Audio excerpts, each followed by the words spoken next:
आज तुम लोगों ने पुण्य करा होगा, शनिवार के दिन पूर्णिमा के दिन तुम्हें अष्ट सिद्धि नवनिधि मिल गई। आज किस्मत वाले हो गए, भाग्यशाली।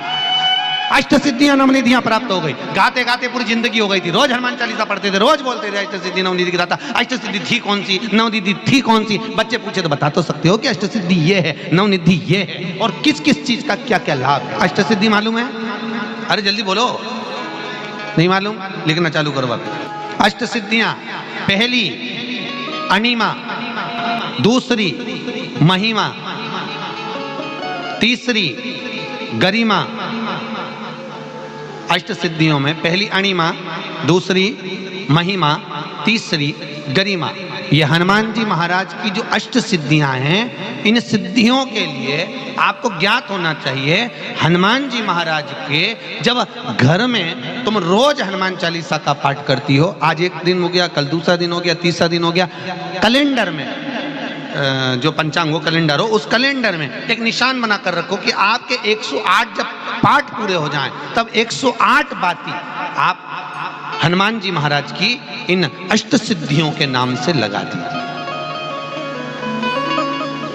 जिंदगी में आपका कभी बाल बांका नहीं हो सकता और आपकी उन्नति को कोई रोक नहीं सकता, यह पक्का है। अष्ट सिद्धियां नवनिधियां 108 जब हनुमान चालीसा के पाठ हो जाए। और कभी कभी व्यक्ति के जीवन में ऐसा भी होता है कि भाई उसको बहुत तकलीफ आ जाती है कि मेरी दुकान नहीं चल रही, व्यापार नहीं चल रहा, मेरे साथ अच्छा नहीं हो रहा, मेरे को तकलीफ आ गई, शनि बढ़ गया, ये हो गया, ढैया हो गया, 7.5 हो गया, बड़ा तकलीफ कहीं गिर रहा, कहीं पड़ रहा, तो उस व्यक्ति को 108 पाठ एक साथ कर लेना चाहिए। आज बैठा सुबह से शाम तक 108 पाठ करके और फिर ये अष्ट सिद्धियों की बाती लगा दे।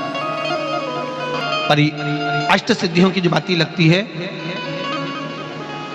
घृत में है, घी घृत, अष्ट सिद्धि, तो ये बाती। तो पहली अणिमा सिद्धि, दूसरी महिमा, तीसरी गरिमा, चौथी लघिमा, चौथी लघिमा, पांचवी प्राप्ति, पांचवी क्या है? प्राप्ति। छठी प्राकंभ, छठी है प्राकंभ। सातवीं है ईर्षत्व, ईर्षत्व, और आठवीं है वशिष्व, आठवीं है वशिष्व। ये हनुमान जी महाराज की 8 सिद्धियां और 9 निधियां। पूरी हनुमान चालीसा की एक एक चौपाई में एक एक चीज से एक एक बीमारी का इलाज है, एक एक बीमारी का। महाराज हमारे जीवन को हम चौपाइयों के क्रम से एक एक शब्द का भान करें कि वो उससे हमें प्राप्ति क्या है। अष्ट सिद्धि नवनिधि किस जगह पर स्कंद जी दे रहे हैं? नवनिधियां जहां पर सेतु बंद हुआ, जहां पर सेतु। तो आप रामेश्वर जाएं, पुराने डाकघर के पास में आज भी 9 शिलाएं नवनिधि के लिए स्कंद देव ने वहां विराजमान करी थी। वहीं हनुमान जी महाराज ने जलपान करा था, वो स्थान आज भी विराज। नवनिधि हनुमान जी के पास में थी, अष्ट सिद्धि नवनिधि, और उस नवनिधि में सबसे ज्यादा सुंदर निधि जो दुनिया के हित की है वो है नील निधि। कौन सी निधि? 9 निधि में से एक निधि का नाम है नील निधि। कई लोग तो ऐसे हैं, उनका आज तक हनुमान चालीसा पढ़ना नहीं है, आज तक कोई चालीसा, चाहे गायत्री चालीसा हो, लक्ष्मी चालीसा हो, शिव चालीसा हो, पढ़ना ही नहीं आती। बस बैठ गए भगवान के सामने और पढ़ लिया आसन लगा के। नहीं नहीं नहीं, चालीसा पढ़ने का भी एक नियम है। कलश तांबे का जल, अर्थात तांबे का लोटा हो, स्टील का लोटा हो, तुम्हारे पास जो कलश हो, उसमें जल भरकर एक सिक्का उसमें पटक कर, एक लौंग पटक कर प्लेट से ढक कर रख दो और प्रतिदिन बस टाइम पर बैठ कर पाठ करो। 11 दिन पूर्ण होंगे, जिस कामना से आपने पाठ करा है, बस वो सिक्का, वो लौंग कलश में से निकाल लो, जल का आचमन करो और जिस काम के लिए करा है वो जल उस प्रयोग में ले लो। उस प्रयोग, किसी से बात करने जाना है तो वो जल पी कर जाइए, कोई से हाथ मिलाना है तो वो सिक्का, वो लौंग अपने हाथ में अपने साथ। राम जी महाराज जब गए, हनुमत चरित्र कहता, राम जी महाराज जब जाने लगे तो उन्होंने हनुमान जी से कहा कि तुम क्या चाहते हो? हनुमान जी बोले मेरे को जाना है, क्योंकि जहां राम वहां हनुमान। हनुमान जी जब कहने लगे कि मेरे को जाना है, तो राम जी महाराज बोले नहीं नहीं हनुमान, तुझे सबसे ज्यादा प्रिय क्या है? तो कह राम। तो हनुमान तू कह रहा है सबसे ज्यादा प्रिय है, राम प्रिय है। तो एक बार जिस समय देवऋषि नारद का अपमान हुआ, विश्वामित्र बाबा का अपमान हुआ, उस समय पर एक राजा ने जब अपमान करा तो तूने उसको राम नाम लिखकर एक जगह पर बिठा दिया और कहा कि तू राम नाम जपते रहे। उसने राम नाम जपा। तब हनुमान, याद कर, मेरे सम्मुख में तू खड़ा था और युद्ध होने वाला था, तो तूने क्या कहा था? प्रभु, आप इसको मार नहीं सकते क्योंकि ये आपका नाम ले रहा है। राम से बड़ा होता है राम का नाम, आप इसे मार नहीं सकते। तब आपने ये संवाद कहा था, हनुमान बता तेरी प्रियता क्या है? हनुमान जी कहते हैं, प्रभु आपने मुझे जगा दिया क्योंकि मुझे श्राप ये मिला था कि तू जागेगा किसी की जगाने पर, आपने मुझे जगा दिया। इसलिए है नाथ, अब मैं जाना नहीं चाहता, सत्संग करना चाहता।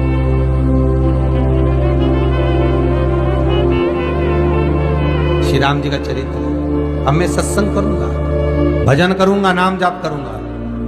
पर राम जी जानते हैं हनुमान से कहा, हनुमान मेरा जाने का समय आ गया, मुझे तो जाना पड़ेगा ना। सीता पृथ्वी में चली गई, मुझे भी जाना है। मैं सरयू के जल में अपने प्राणों को त्यागूंगा, मानव का शरीर है, इसको त्यागना तो पड़ेगा ना हनुमान। हनुमान जी बोले तो त्याग दो, त्यागने में क्या दिक्कत है, त्यागो आप। पर दिक्कत एक बहुत बड़ी है। तो राम जी ने जैसी कहा दिक्कत बहुत बड़ी है, तो हनुमान जी पूछे ऐसी कौन सी दिक्कत है? हनुमान जी के शब्द सुने तो राम जी बोले, जब जिस समय पर तुम सूर्य को निगल गए थे, इंद्र को क्रोध आया था और इंद्र ने तुम पर वज्र का जब प्रहार करा था, जब वज्र का प्रहार इंद्र ने करा, तब तुम्हारा नाम हनुमान हुआ। तब सारे देवी देवताओं ने तुम्हें वर प्रदान करा। उस जगह पर यमराज भी खड़ा था, तो यमराज ने तुम्हें वर दिया था कि जहां हनुमान होगा वहां यमराज नहीं होगा। अब दिक्कत यह है कि मुझे प्राण त्यागना है और तू मुझे 1 मिनट के लिए नहीं छोड़े, तो यमराज आएगा कैसे? दिक्कत वहां अड़ी पड़ी।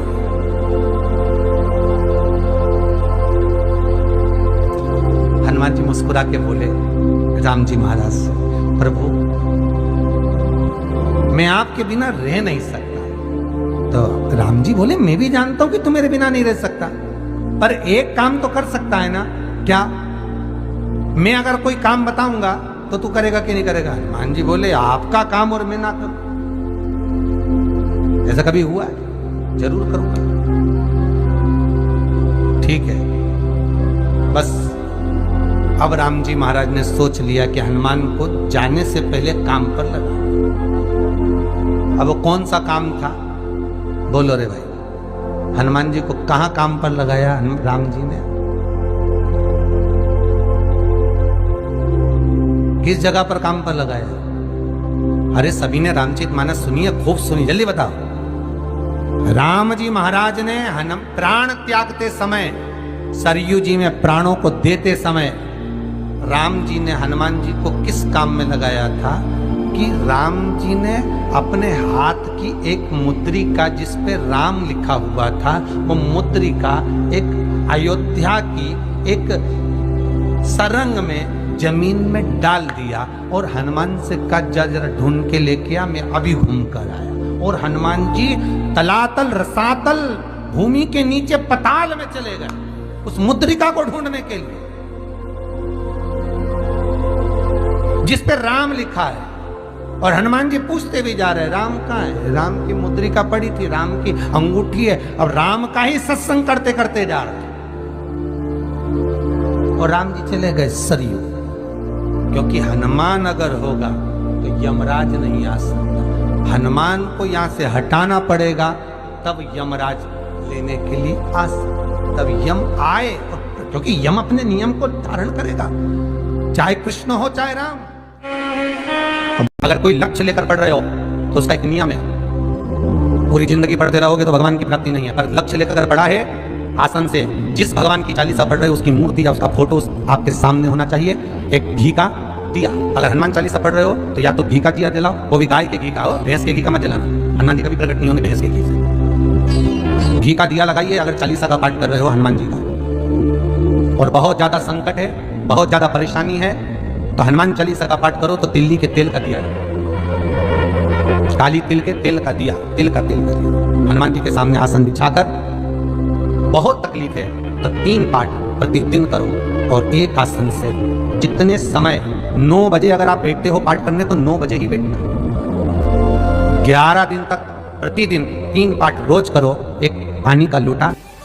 चैत्री पूर्णिमा के दिन श्री हनुमान जी महाराज का प्रागट्य हुआ कि हनुमान जी के चरण के सिंदूर से जिस फैक्ट्री को, जिस गाड़ी को, जिस लोहे का जो कारखाना हो जो नहीं चल रहा हो, गाड़ी बार बार खराब हो रही हो और बार बार एक्सीडेंट हो रहे हो, बार बार तकलीफ भोग रहे हो, तो श्री हनुमान जी के भाई गतिमान का नाम लेकर स्वस्तिक